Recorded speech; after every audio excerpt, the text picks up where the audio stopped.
maliwanag, hindi nagdidilim sa buong magdamag. Sa kislap ng ilaw na iyong dala, lahat ng araw gumaganda. Taas, baba, kanan, kaliwa, saan ka man magpunta, liwanag ang iyong dala. Magandang araw mga katok! Welcome to Tatok Panbansa, the show that honors the most brilliant minds and hearts in Filipino history. Today, we feature one of the most brilliant minds in Philippine architecture, Juan Nakpil. Juan Nakpil was born in 1899 in Quiapo, Manila.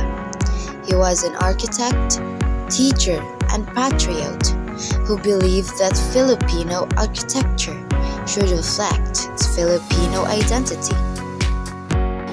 And now, let's welcome Mr. Juan Nakpil.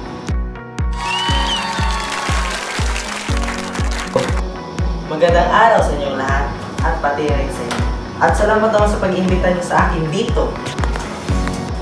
Kamusta naman ang araw mo ngayon, Mr. Nakpil? Doing great, especially that you invite me here to inspire others.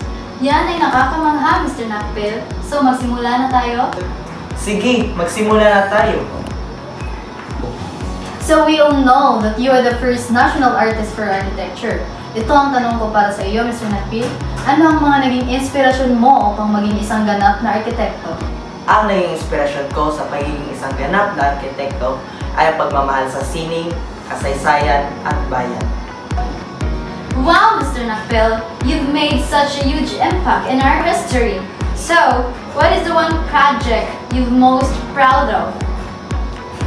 Yes, for example, the Quiapo Church.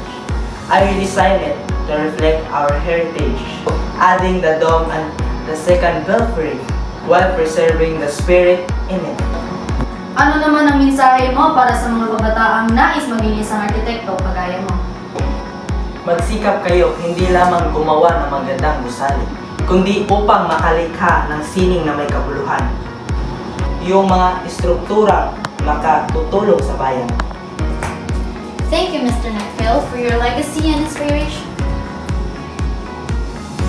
Alright, hanggang sa muli mga katok. This is Tatok Pambansa! Mabuhay ang galing ng Pilipino!